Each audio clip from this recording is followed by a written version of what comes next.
चला तर मग सुरू करूया बाबांची प्रसिद्ध झालेली 23वी कथा, जिचं नाव आहे चांदणी.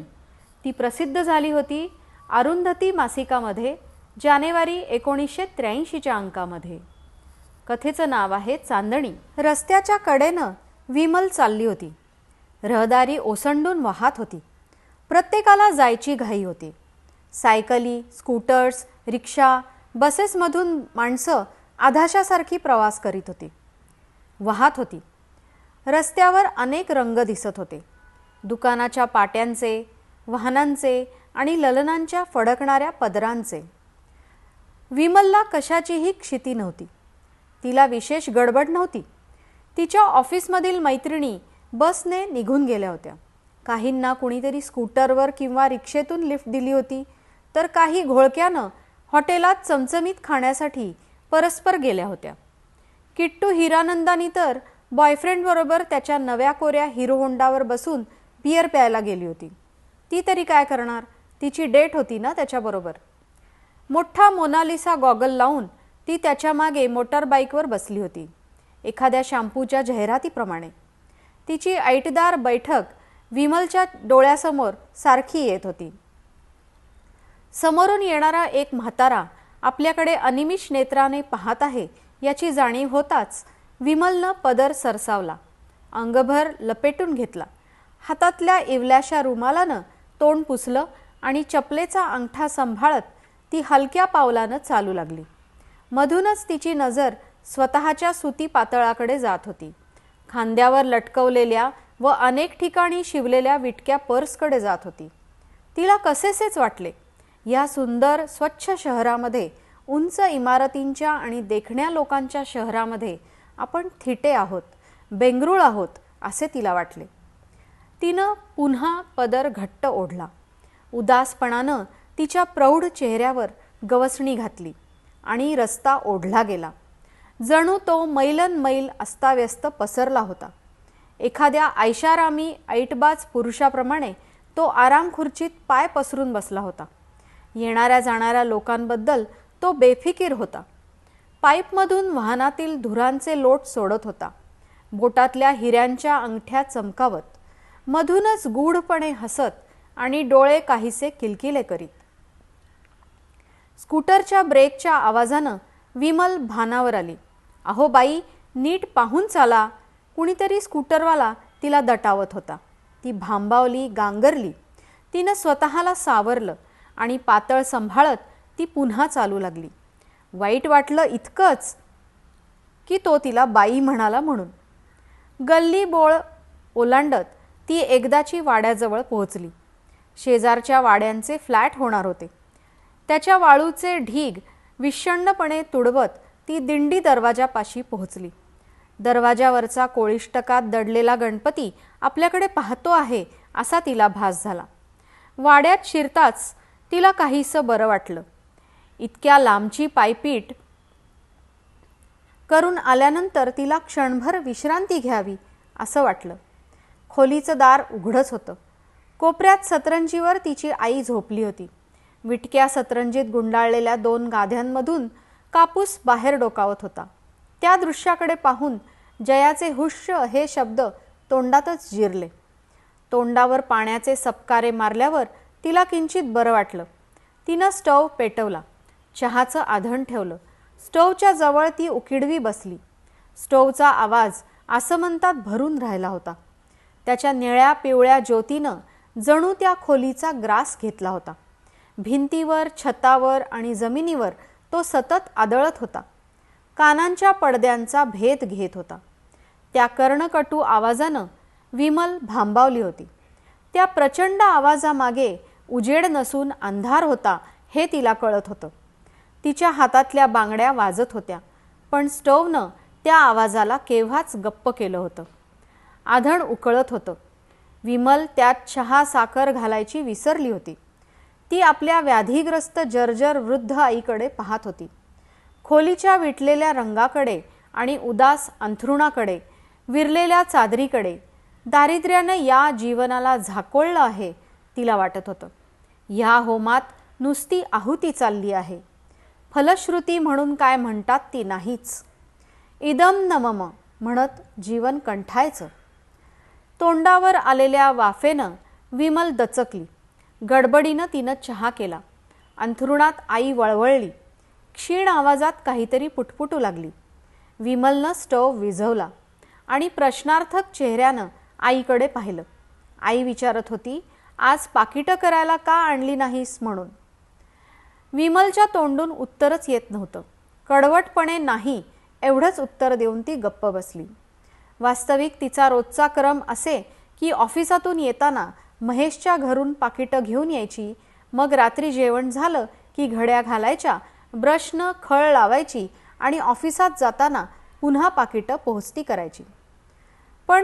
पण कालच तिला एका संभाव्य संकटाची जाणीव होऊ लागली होती. महेश जास्त पैसे देऊ लागला होता. काम नसताना तो तिला थांबण्याचा आग्रह करत होता. तिच्या वाढत्या वयाबद्दल सहानुभूती दाखवत होता. दारिद्र्याबद्दल सहानुभूती दाखवत होता. पण काल तर तिला भीती वाटली होती.